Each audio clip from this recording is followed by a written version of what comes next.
Okay, Marie, the floor is yours. Occasionally I'll be sharing pictures, so you'll have this hopefully interaction with that. She'll be speaking and hopefully still be able to hear her through the pictures.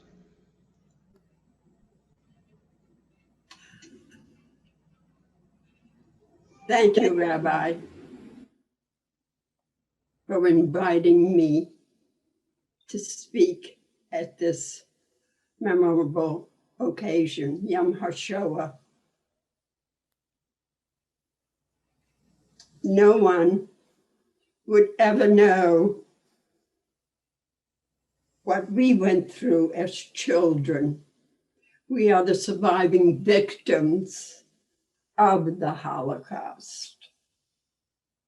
And during World War II, we were in a camp, in hiding places, and on the run to escape the Nazis. And in our earliest years, we lost the right to be alive. And these experiences had remained locked up within us for many years. We survived Hitler. Unfortunately, my sister Jeanette was unable to survive cancer, and she passed away in February of this year. And in her memory, this is our story. I was born in Lens, France, and my sister Jeanette was born in Antwerp, Belgium, where we lived with our parents. We enjoyed a happy, normal family life, went to school, and I took violin lessons. And during the summer of 1938, our mother took my sister and I to visit our grandparents in Hungary and Czechoslovakia. That was the first time we would see them, meet them, and the last time we would ever see them again.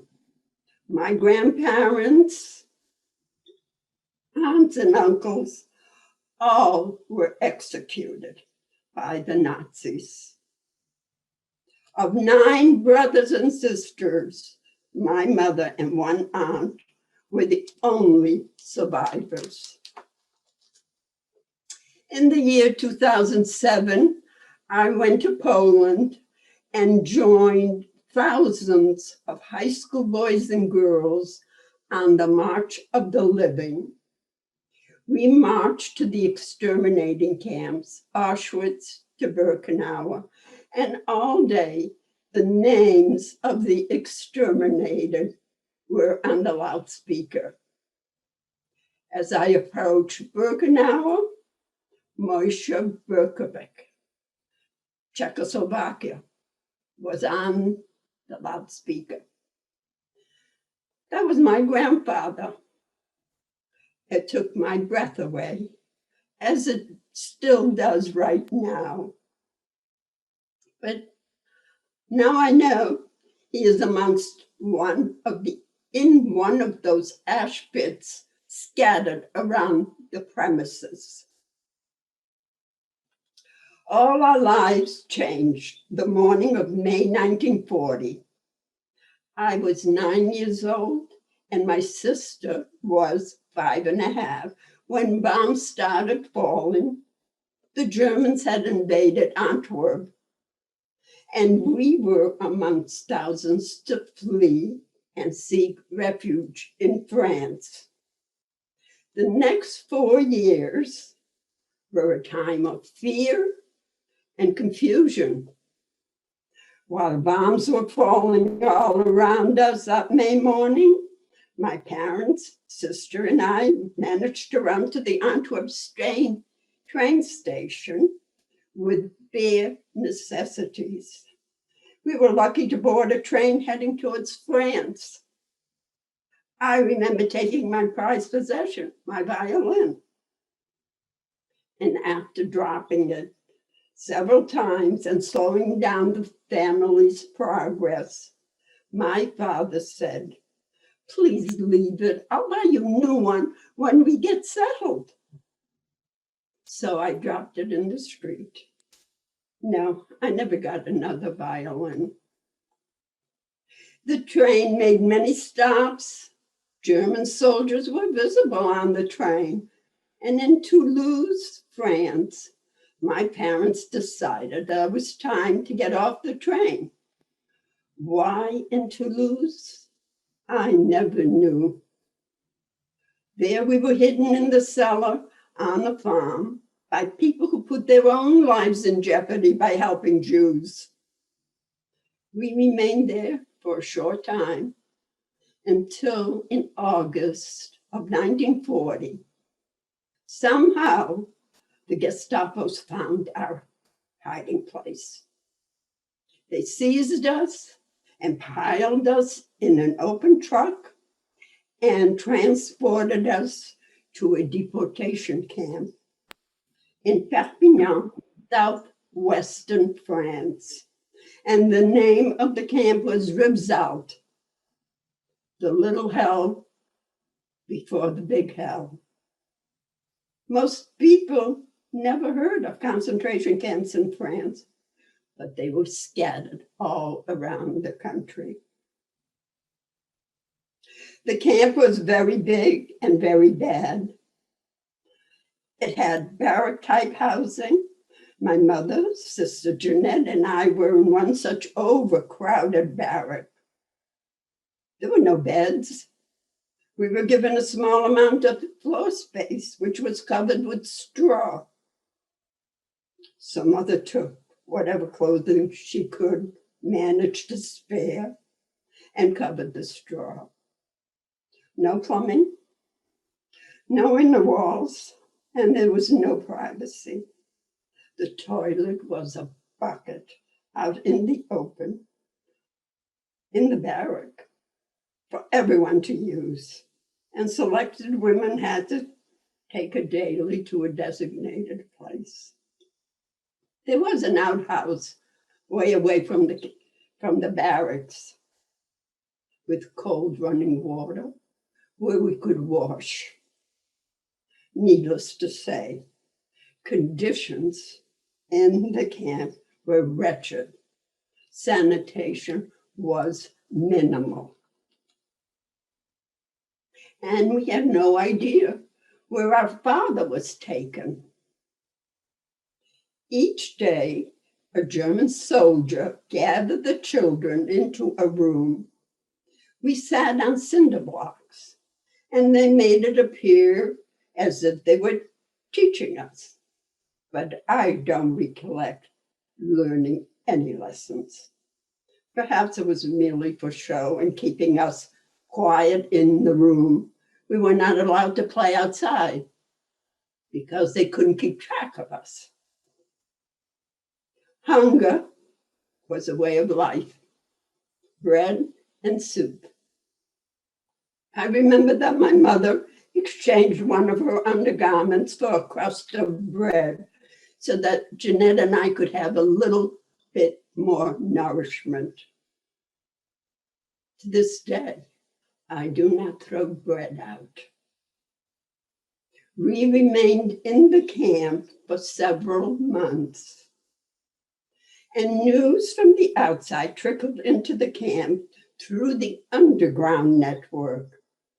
My mother learned that partisan couriers, that's men who fought the Nazis, were able to reach a camp and smuggle children to a safe place.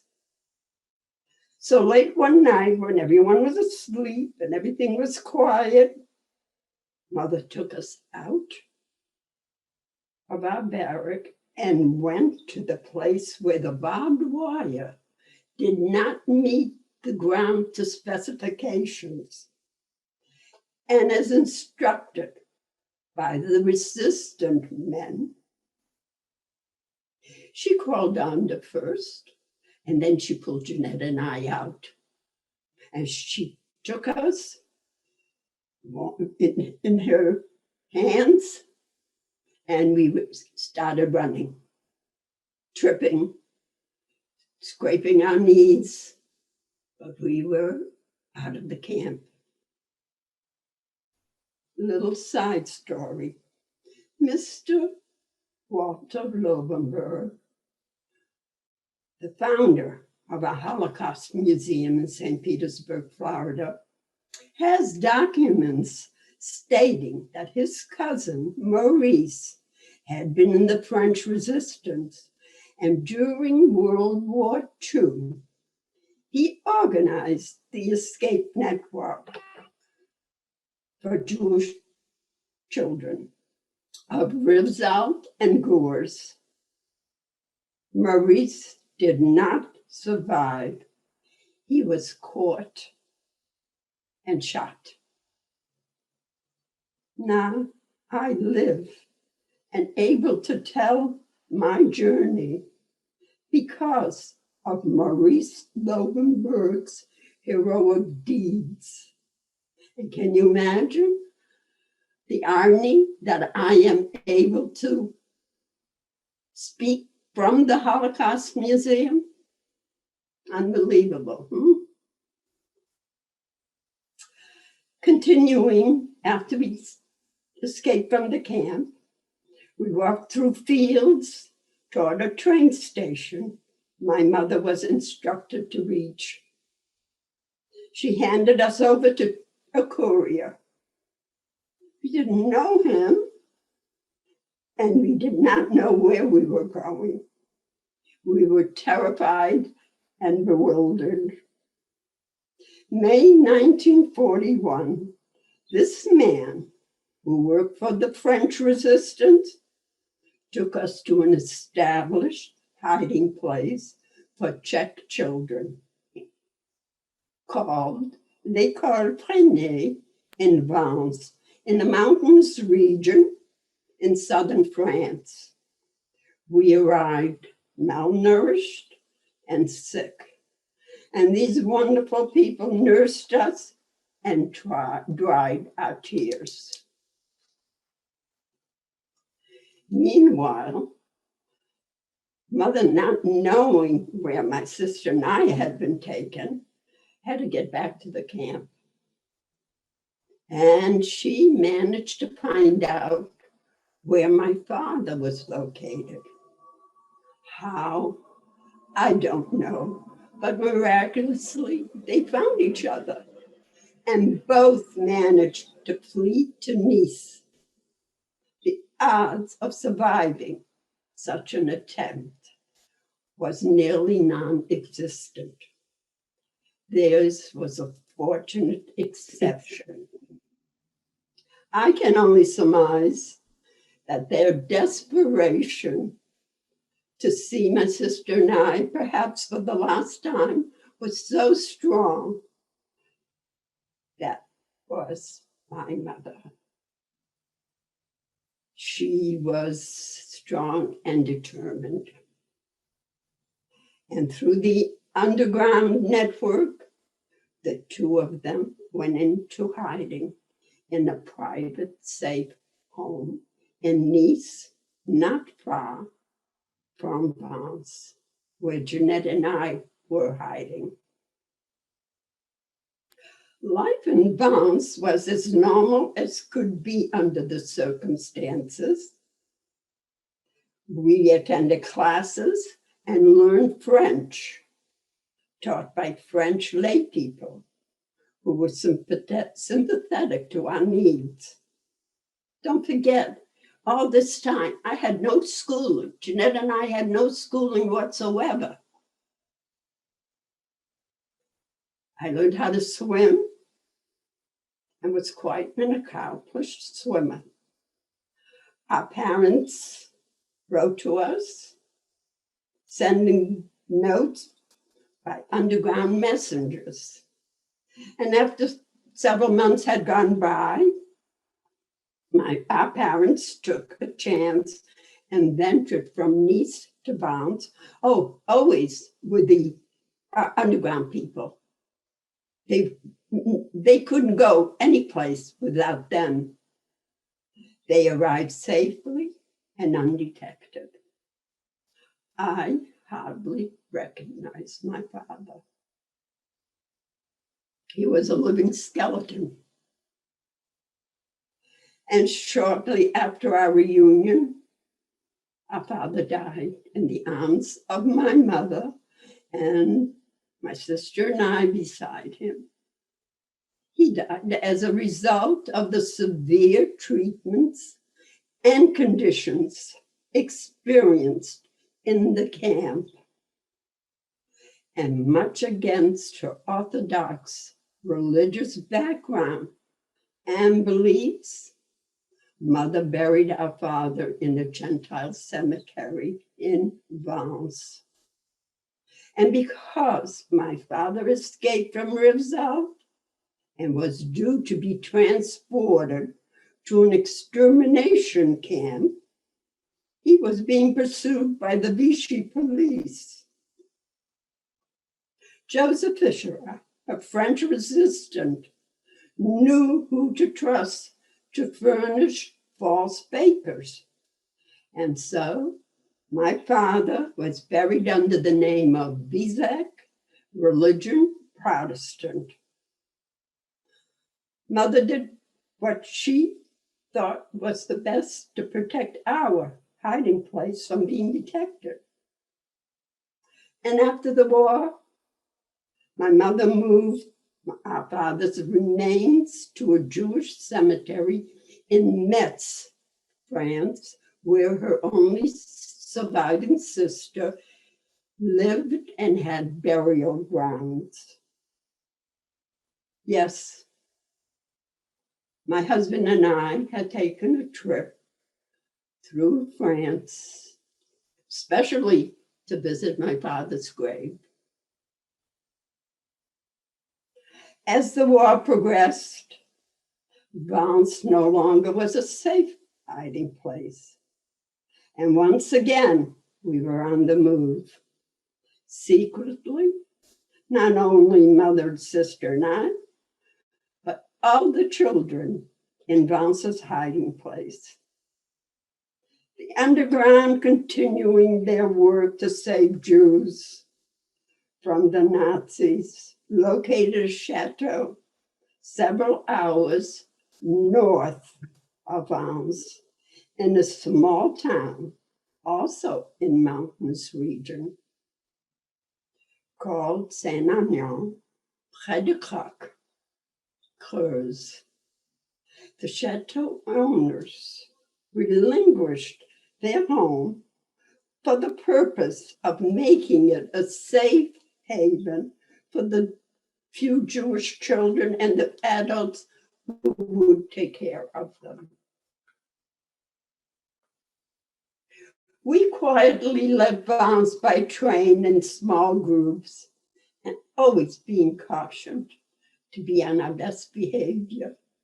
And under no circumstance was there to be any conversation with anyone, so as not to draw any attention to ourselves.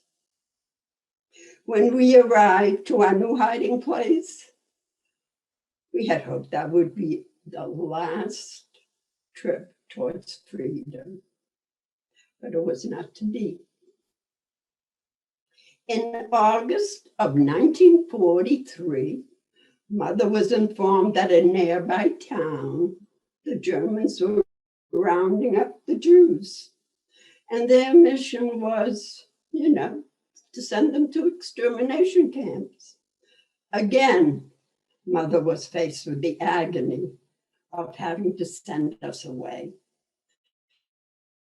And this time, she told us about the journey we were to take and where we would be going and why we had to go. Despite our pleas and cries, we didn't want to go without her again. But travel in Europe at that time, for Jewish adults especially, and without papers, was extremely dangerous. So she handed us over to two couriers. They led us away, and she watched us go, knowing She had no alternative. It was a matter of our survival. These couriers had been paid for by an aunt and uncle who had previously escaped from Belgium and were now living in Spain. My uncle was in the diamond business in Antwerp, and therefore he was able to use the diamonds to purchase papers and able to make their way to Barcelona, Spain. How my mother found out where they were, how to get in touch, I never found out. My mother would never talk about it. If I would mention something about our escapades, our journeys, she would shut down and get out of the room. So therefore, this is my story. I investigated everything that I'm telling you to the best of my capability. So bear with me. Now we were handed over to these couriers that were going to take us to Spain. We traveled by train to the foot of the Pyrenees Mountains. Then we crossed the Pyrenees on foot. And because we were children, these brave men took a chance by bringing us to safety. It was cold, and we were not dressed properly for the weather.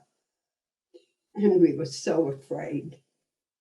We stopped frequently so that the guides could massage our feet to keep them from freezing.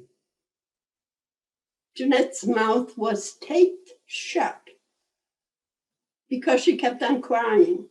All she wanted to do was hold my hand, but there was no room. We had to walk single file on this dirt road. And to be heard meant death. Nazis were all around us.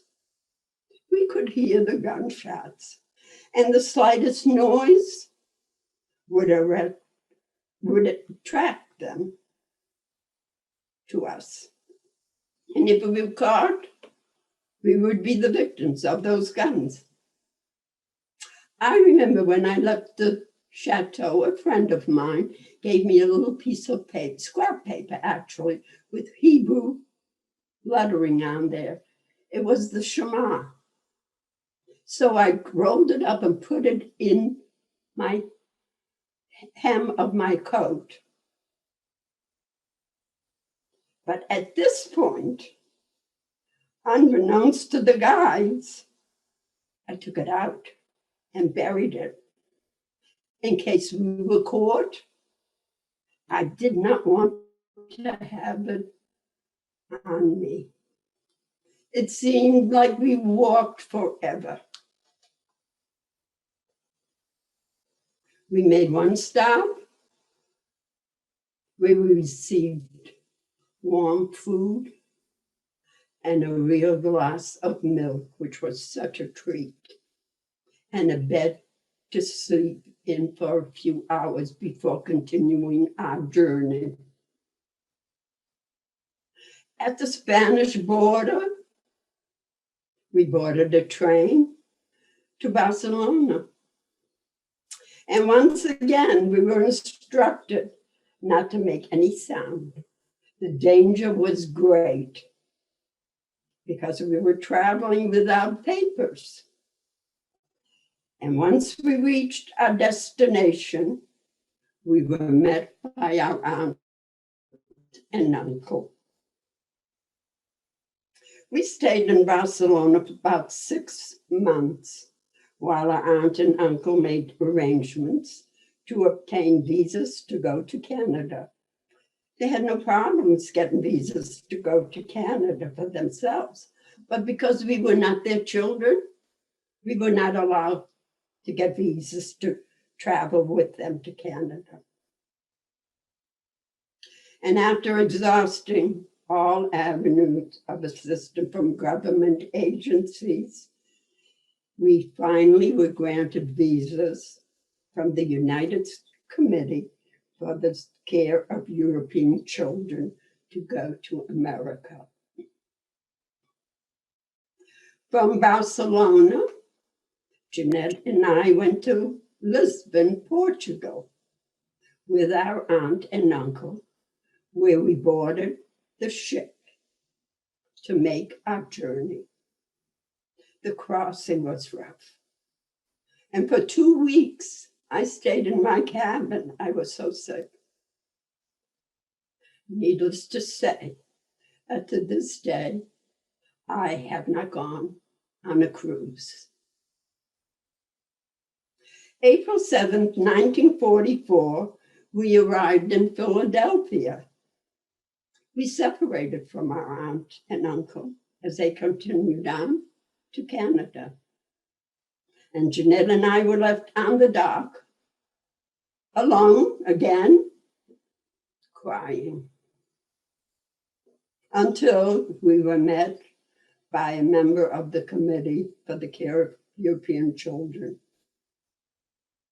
They accompanied us to Newark, New Jersey, where we were placed in a Jewish orphanage until, with the help of local Jewish organizations, they found a foster home for us in Providence, Rhode Island. My sister and I lived in the same home until the end of the summer.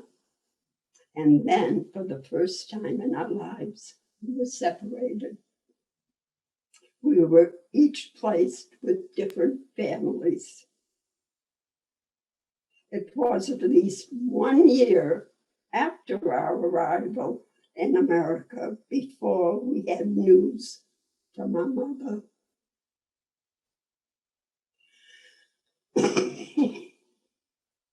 And with the help of the Red Cross and Jewish Family Services, in 1949, 5 years after Jeanette and I arrived in Providence, our mother joined us. It was a beautiful reunion. A bit difficult for my mother to realize. Here she left 2 babies, and look at us, we were teenagers. I already had met my future husband, but she was so happy and delighted. And we, to be able to hug her, unbelievable.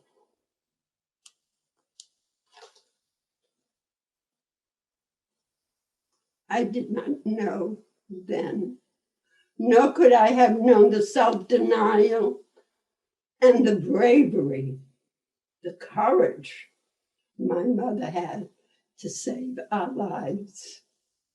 Some parents would not have considered sending their children away, and sadly, some never saw their children again. Every one of the few survivors who remained owe our lives to someone who refused to tolerate the injustice, who would not and could not agree that death was our destiny.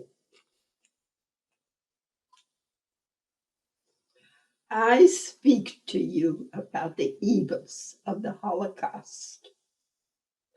I am a credible witness, but the generations of survivors are disappearing.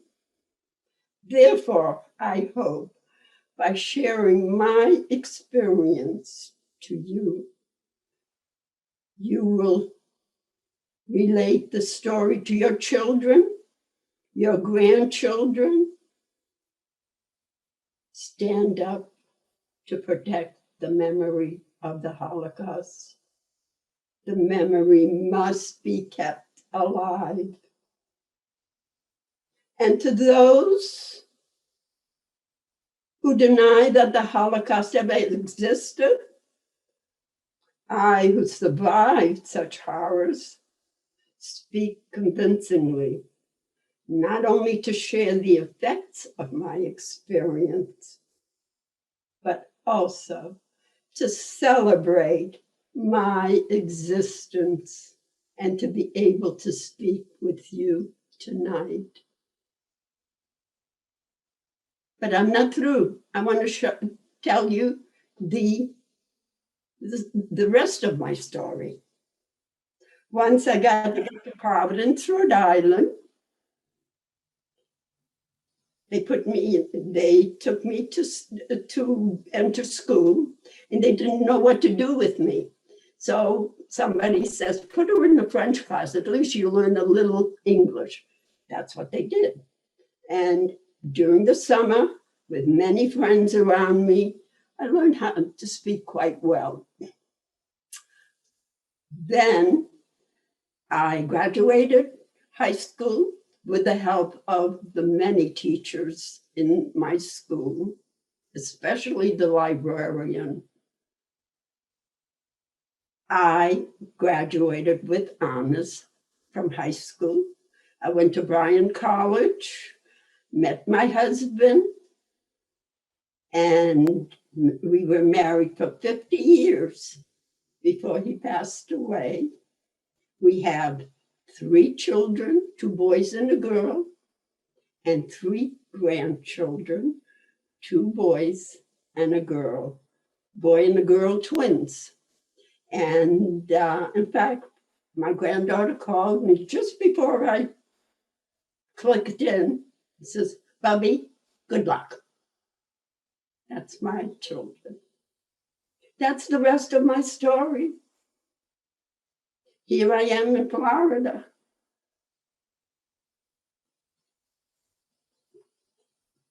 And alive.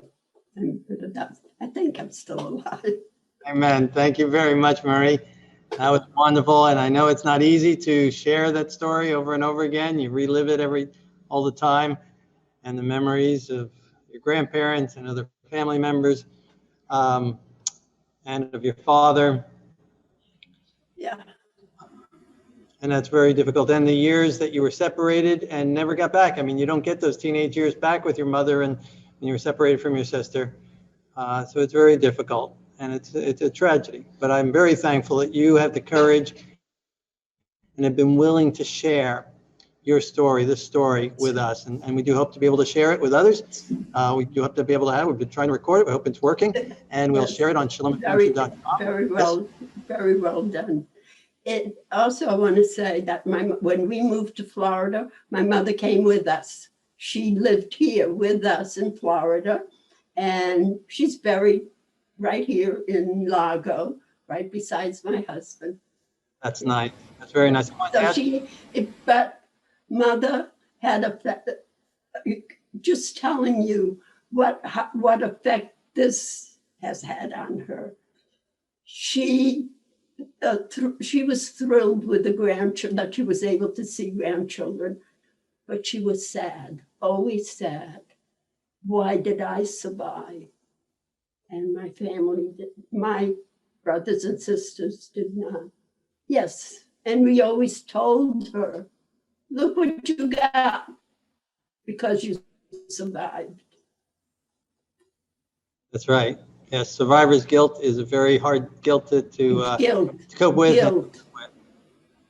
Not realizing what she accomplished. Right. And it's, there's a question that's often asked, and we're going to open it up for questions. Why did some people survive, other people not? Did God love certain people and not love other people? We have to remember, there's so many real good reasons that help explain the Holocaust. It's such an unexplainable thing. There's no one simple answer. But God does have his reasons for allowing tragedy in this earth. And we have to remember, this earth is not the end. We're just passing through this place. Like scriptures say, Abraham was looking for a city and a country whose builder and maker is God, right? And so we're just passing through here. God gives us free choice. He gives others free choice. He gives the wicked free choice. Because in order to be able to have a happy eternity, a happy new heavens and a new earth, like the Jewish prophet Ezekiel spoke about, and Isaiah spoke about, the only way for God to know who can be trusted with free choice is to give us that free choice and then to test us out. And so really we're going through a test here to see what choices we choose, who we choose, whether we choose to follow God or whether we choose to rebel and reject him. That's just, again, one small reason. Free choice is a very big aspect. And again, we're just passing through. This is not eternity. This earth is not eternity. We have an eternity look that we can look forward to, where we will be united with those that have chosen the Lord and our God. I tell my children, I have my permanent home. That's right. Amen. That's a good answer. That's a very good answer.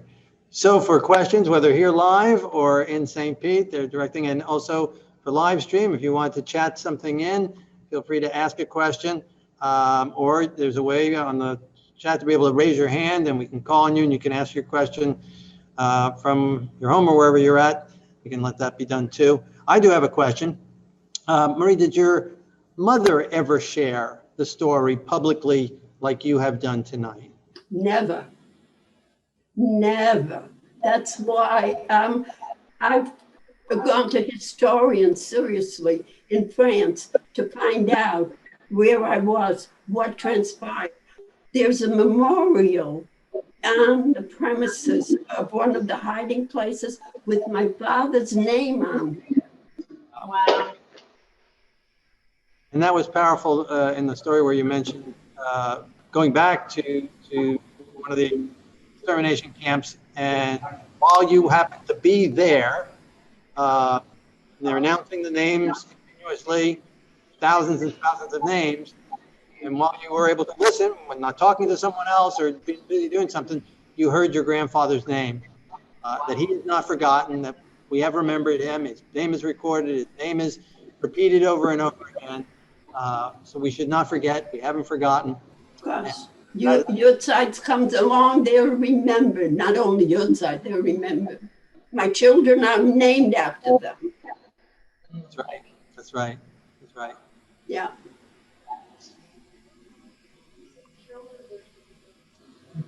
Yes. Okay. So, right. So, the 3 children and 3 grandchildren. Any other questions you want to ask? And I can repeat it. Or you want to come up to the microphone here? Does anyone here have a question they'd like to ask Marie? Commend her spirit. I saw on there, I couldn't read it fast enough. Asked if I shared my story. Okay, Wendy says, okay, thank you so much for sharing your experience. I'm in awe of the bravery of the couriers and the resistance and resilience of you, your sister, and your mother. Yes, and the people. My sister, until she got sick, she spoke too. Right, right, and just died this year. Reggie, but yes, she shared, the 2 of them shared. Very brave in doing so. And all the couriers, the underground that helped you, and many lost their lives, I'm sure, doing so.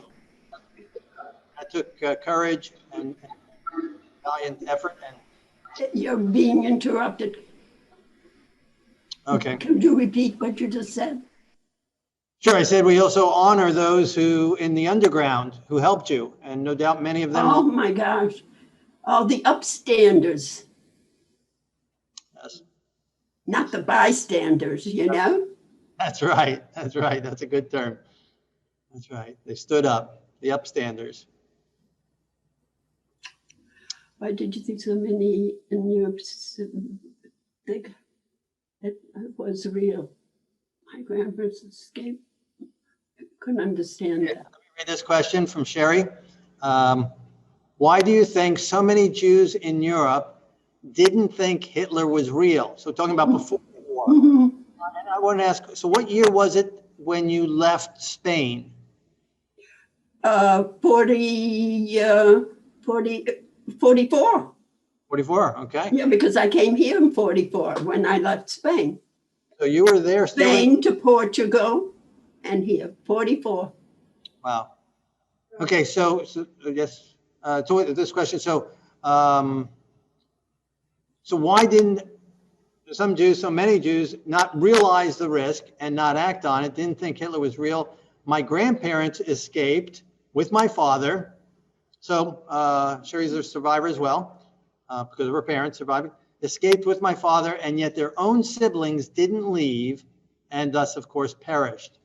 So Marie, what is your opinion on why more people didn't act sooner and leave sooner? You know, when my mother took us to visit our grandparents, we left early because there was rumbling there that Hitler is about to invade. My mother made it back to Belgium quickly. And that's when Belgium got into the war. And Yeah, that's how she is the one that heard about it. And of course, my father, started to investigate, and we had to leave. right. Yes, so there were also, every country was different. And so some places closed faster than others, and people weren't able to leave. You needed to have finance, Right. have connections. Like Marie mentioned, she had family in the United States that were able to sell and sell the diamonds, and were able to help finance that. It just was a bunch of miraculous situations, literally miraculous situations, that led for her to be able to escape and her parents. Right. So for some people, they weren't able to because of finances. They might have wanted to. Some places closed faster than others, making it harder. And it was not easy to get out after it was too late. And it's hard to see. Because prior to that, in Germany, in Poland, the Jewish people had prominent positions, doctors, lawyers, in the World War I, and they would say, hey, I was a World War I hero for Germany. How can they won't come on me. They did, though, anyway. It didn't matter. And so there was a lot of disbelief of how deep-seated the hatred was. We have to remember, right now, anti-Semitism is on the rise big time. And Jews are not being classified as minorities, as some minorities now are people are making aware of the persecution of minorities. But Jews are not in that category. We're not considered in that category by those who are touting the protection of minorities and looking for racism everywhere. Jews do not fall into that protected category in a lot of their minds. So it is on the rise, and yet it's hard to see, and it's sometimes hard to do anything about. For example, right now there's a lot of talk about a vaccination passport, and without getting into the medical or the political part of it, but just to assume something like that happened. Let's say there was a worldwide, and they're talking about a worldwide passport that everyone has to have. And let's say it was for, again, good reasons, whatever innocent reasons to begin with. But then if someone gets into power and wants to use that for evil and slow down movement, you can't go with that. You can't go anywhere. You won't be able to fly. You won't be able to drive. They know everything about everybody, and you can't escape from anywhere if you wanted to at that point. So whether from the United States or some other country, you look at people who want to escape North Korea right now or China. They're not able to. They're not allowed to. So it's not so easy. Wasn't so easy for them in Europe to be able to get out. And then there were places that wouldn't take us. There were ships. There was a famous ship. St. Louis. The St. Louis, that's right. That traveled to several countries. The United States rejected it. Canada rejected. Other countries rejected. That's what I couldn't understand, how the United States could reject something like that. Well, they have pictures of United States airplanes flying over Auschwitz and not bombing it. Yes. So there are political reasons behind the scenes that we don't know, but they didn't. They refused it, and so the ship was sent back to Europe, and everyone on it was killed. Everyone else was sent to extermination camps. So the world turned a blind eye for the most part. And so it was difficult to get out. Difficult to get out. Okay, so we have some more questions. We have a live one here. She was about 12 when she came to Florida? When she came to the United States, you were 13? 13. Rhode Island, right? Some of the children I speak to want to know how old I am. So I tell them, when did I come and how old was I? They figured it out. They found out. That's good. Here's a question. Is anything presently occurring that is reminiscent of the steps that led to the Shoah?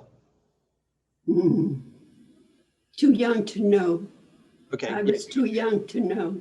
Right. Even when we left my grandparents so fast, I didn't know why.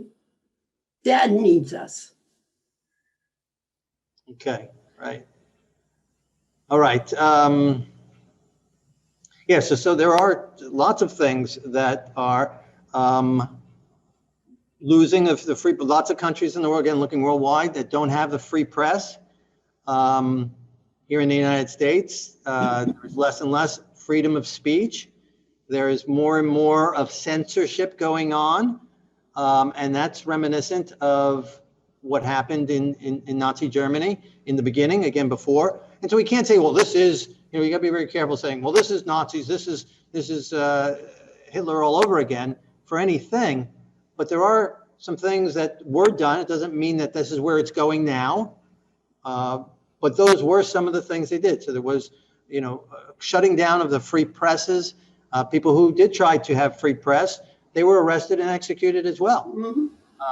So the freedom of press, so being censored, not having free voice, gun control, they took away people's rights to protect themselves. So that was another issue. So there are some things that are happening in the world and in this country that did happen. That doesn't mean, again, that's where we're going, but there are some things that they did do there that are similar. Okay, another question. How old are you now, right? So you said to figure it out. Yes, I'm 90. I'm going to be a couple of weeks. Man, God bless you. How old was your mom when she passed away? 87. Judy asked 87, okay. Yeah. As I said, didn't know. She saw grandchildren, and she even saw one great-grandchild, which was nice. That was the frosting on the cake. And your sister got to see her great-grandchild? Yes, and my sister did too, yes. I am thankful you survived such an, okay, this is from, the previous one was from Judy, and this is from BJ. I'm so thankful you survived such an awful ordeal. What do you think about what is going on in our country today, especially at the southern border? Do you see any similarities to what you went through? We spoke about that this afternoon, didn't we? I can't talk about that. Sorry.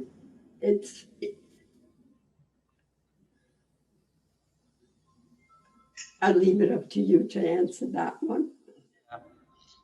Yeah, so some of the similarities is there is still hatred, there is still evil in the world, there is still suffering that is taking place. Now, there are some differences that have to be realized. Again, escaping a Holocaust where people being exterminated and killing is different than trying to enter a country for financially improving your situation. Where Marie's mother separated herself from her children and sent her children off so that they would survive death. She didn't separate herself from her children just so that they would get some financial benefits. So there's a major difference there. Now, there is suffering that is taking place in other countries, and I can understand why people would want to come to the United States, but most, It still hurts. yes, It hurts. yes. Okay, and so your mother escaped. How did your mother escape? That's a question. So your mother escaped by going under the fence with you, right? But then she was in also a safe house. But how did she get out of the country? Did she stay in the country until the war was over? Yes. And she couldn't get papers. And, we were under the auspices of the family services. They had control over Jeanette and I, so no one could touch us. Just a little story that I had some problems and I had to have a little operation. The foster people would not authorize it. Neither would the family services. But they wrote to the powers of being, she needs to be here. You know what they said? She could come for 2 weeks, but then she'll have to go the back line to get the papers. So it wasn't, thank God it wasn't something, but this is the way they work. So your mother was able to remain in hiding. Yeah, well, no, at that time, the war was over, but she's still trying to get papers to come. Right. And right. she, her objective was to make sure that my father is buried in a Jewish cemetery. She did it because I have papers here where the government allowed the body to be assumed, and to transport. She traveled with the truck with the body to this Jewish cemetery in Metz. That's good.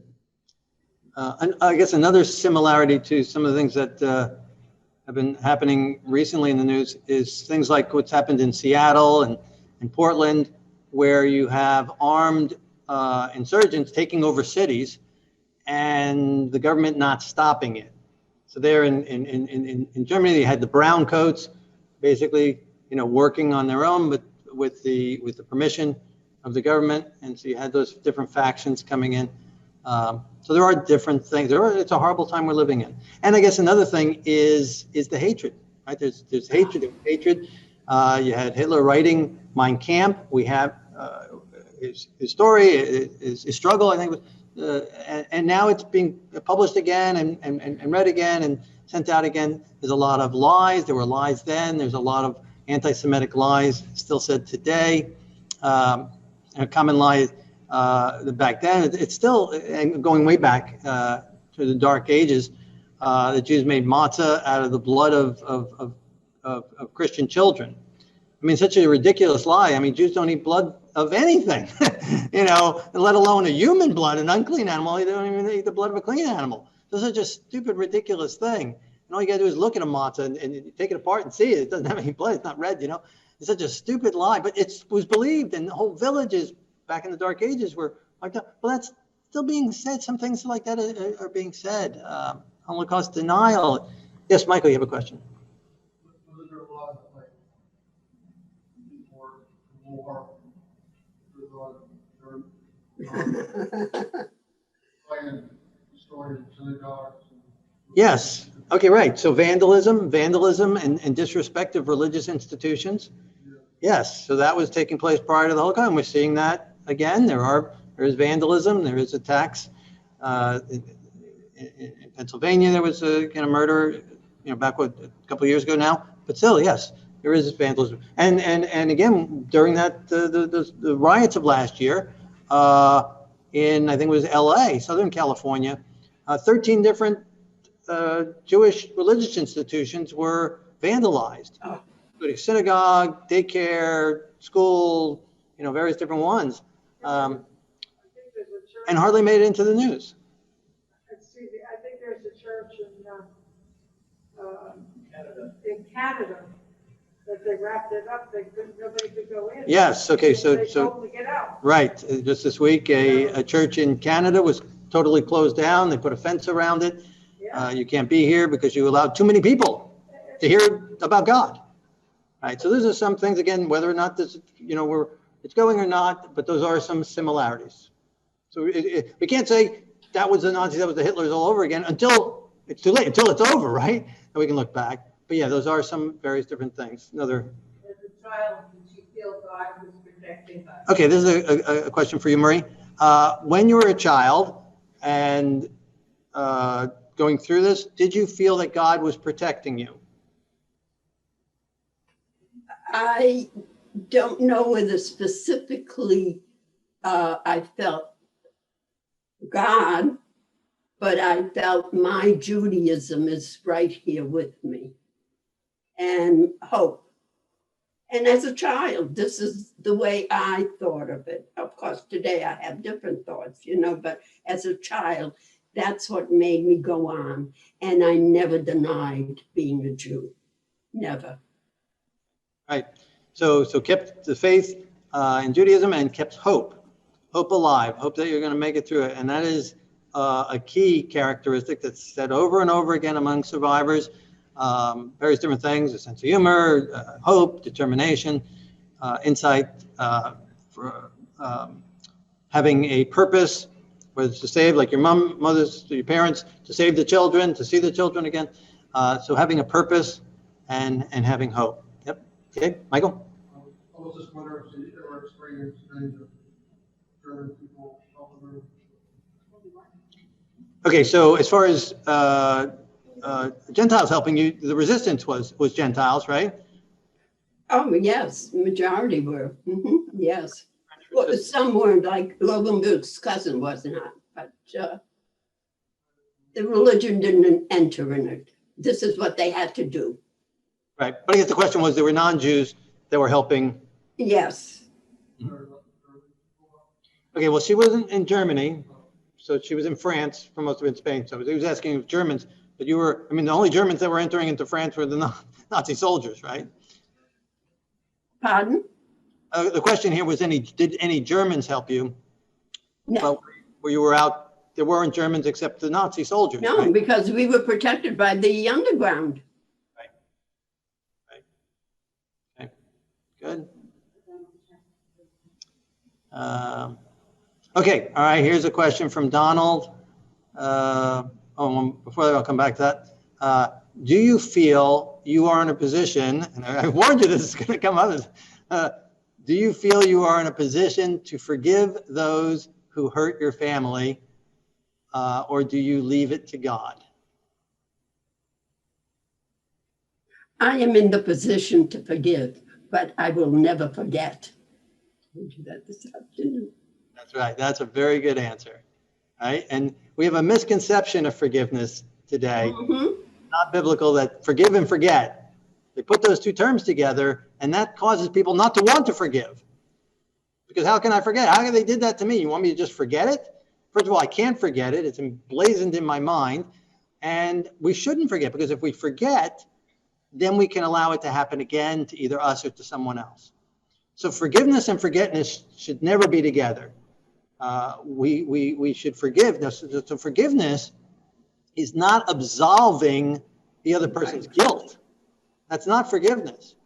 Forgiveness, like we have this horrible term, debt forgiven, where then the debt is absolved. You don't ever have to pay the debt again. That's not biblical forgiveness.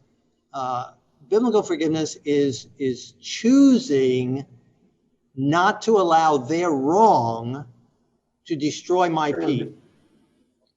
Not to allow what they did to make me angry, to want to retaliate in a vengeful way.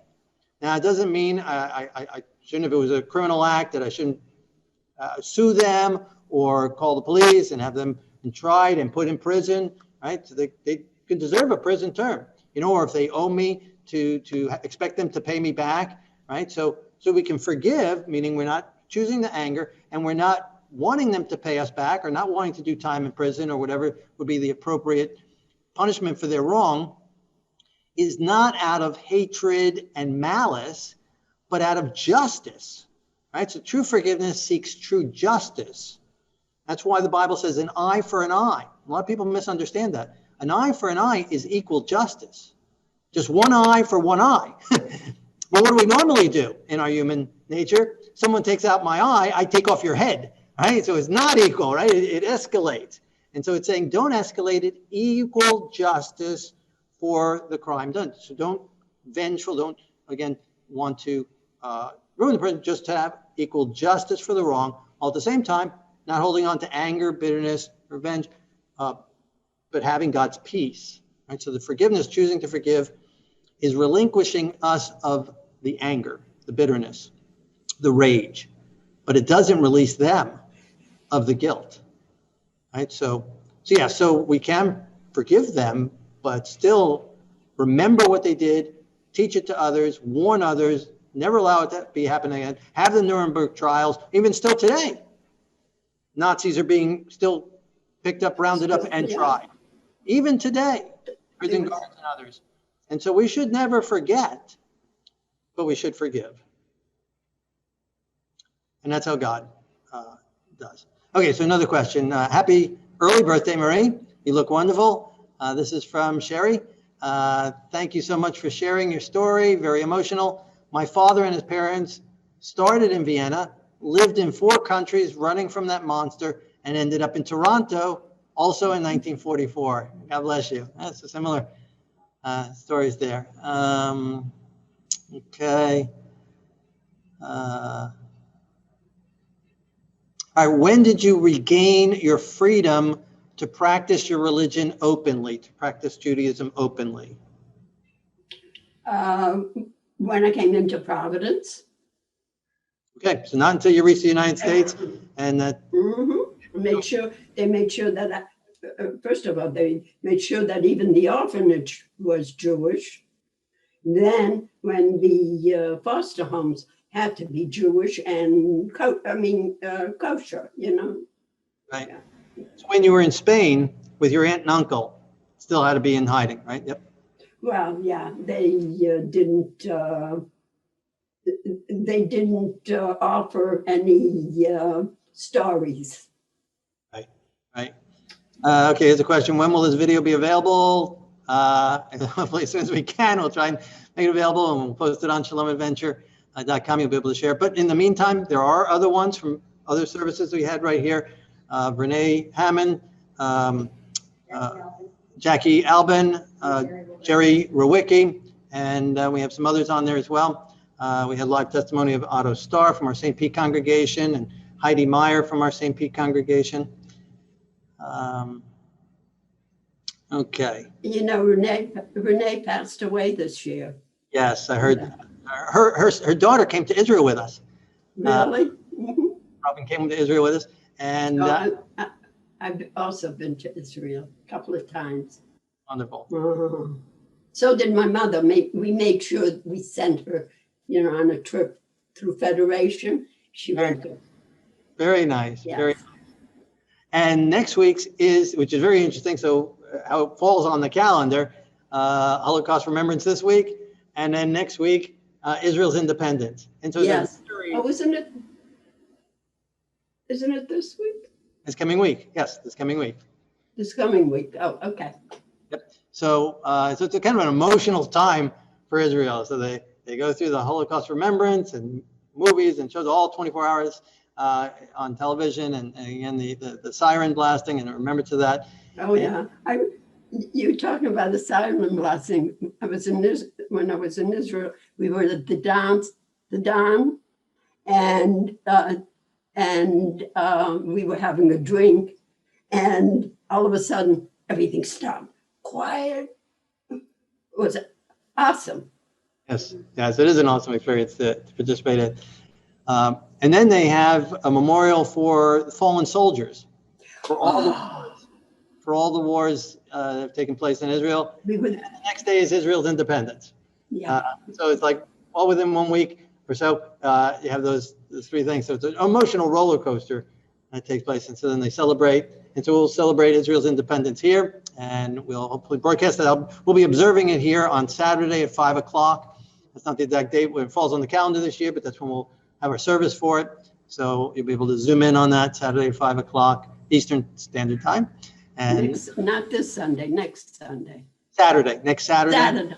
Yes, not tomorrow, but next Saturday, right? So 8 days from now, where I think Israel's independent. I think it's Thursday this year, but we'll celebrate a little post as far as the congregational service on that.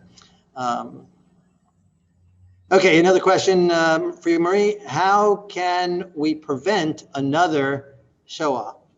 Which catastrophe, another word used interchangeably with Holocaust.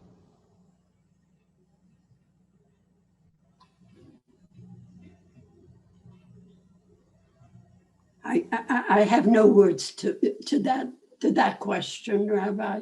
I'll leave it up to you, who's more worldly than I am today. Well, one thing we can do is exactly what Marie has just done. Sharing the story and letting people know and educate. It's amazing how ignorant people are now today. In our school systems, they go through, I forget, I read the recent, I think it's something like 60%, 70% of high school kids when asked what was Auschwitz, they don't know. So there needs to be an education going on. So the education needs to continue. We need to continue people. We need to remember. We need to continue to get the message out there. So that's one way.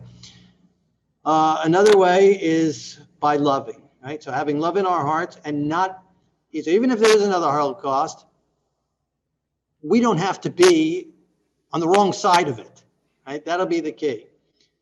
So we might not be able to prevent worldwide catastrophes from happening, and even national catastrophes from happening, and localized national. Right? Rwanda had their catastrophe, so there have been, and there always will be, and there most likely will be more. But the key is for us to be on the right side, not participating in hatred, not participating in hate, anger, and all forms of racism against any race, whether black or Filipino or Asian or South American or Caucasian. There's a lot of reverse. Human beings should take care of human beings. That's right. Love one another equally. What's that? Reject hate. Reject hate of all sorts. Of all sorts. There's a lot of people who say, against hate, while at the same time they're silencing those who disagree with them, right? So allow freedoms, and again, most important for us to make right choices so we can be an example, and so we can warn others, and of course point people to God, because that's the only way that we're able to make right choices, is by having God in our hearts and minds. Point people to the Bible, point people to the scriptures. Yes, Julie. Well, I knew certain people, and when they were told that there was concentration camps, they were in such denial, it was unbelievable. Now, if these people would only go to the Holocaust museums, wherever they are, then they would understand what happened to the Jewish people and stop being ignorant about it. Yes, that's a very good point. Julie was sharing that the people should go to the Holocaust Museum. They're scattered throughout the world. So yes, we should encourage that. It'd be good to help donate. We're here in Florida. We're very fortunate in the Tampa Bay area to have a Holocaust Museum. We've taken our congregation several trips there. We can do that again, but or go individually.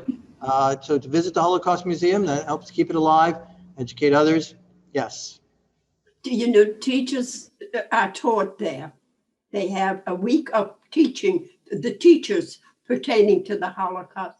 Also, the police people are there for a week to learn.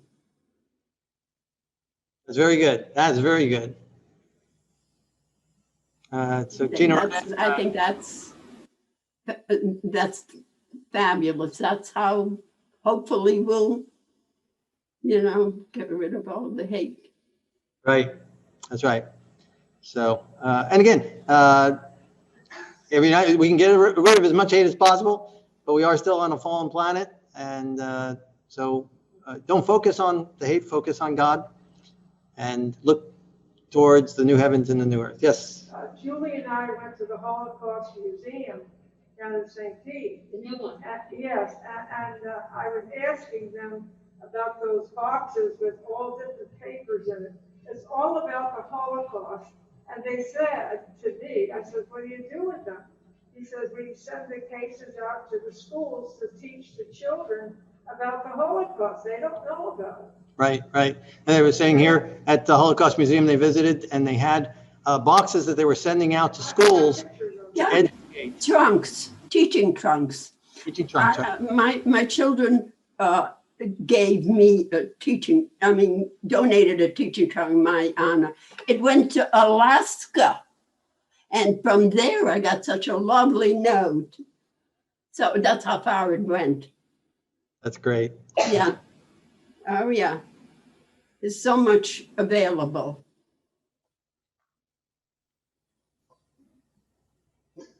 Very good. Very good. All right. Someone wrote in, the Lord in his infinite wisdom and mercy can alone bring both justice and vengeance. That's right. In a completely fair manner. That's right. Human justice, human vengeance comes with all the faults, frailties, and inconsistencies of humanity. God's justice, of course, will come with none of those limitations. That's right. And so that's where our hope is in God's eternal justice, God's eternal judgment. He will see to it. There will be a final judgment day, and the wicked down through the ages, Hitlers and all others, will be eternally judged. And so we have that consolation and hope. Oh, That's right. Okay. All right, Marie, do you have anything else last you want to add before we close? Well, we're going to do another, just kind of closing, Alvenu Malkenu, newer version of that. But did you have anything you wanted to add? no, Vena Malcano's nice. Okay. All right. Yeah, it's a little modern versions. Do you happen to know Ellie Ellie? Was that say that again? Ellie Ellie? Eli? Eli? Yes. Does she? That's my favorite. Is that right? Okay. We don't have that in the PowerPoint No, okay. this week to set it up. I want to say that it was an honor to meet you, and I praise that you survived the Holocaust. And for the people that did all this, it was amazing. Okay. All right. And speaking behalf, I'm sure for the whole congregation, we're honored to be able to hear your story, and we are very thankful for that, and very thankful how God has spared you to this day. Shekianu, right? I'm honored to have been part of your congregation tonight, really. And thank you.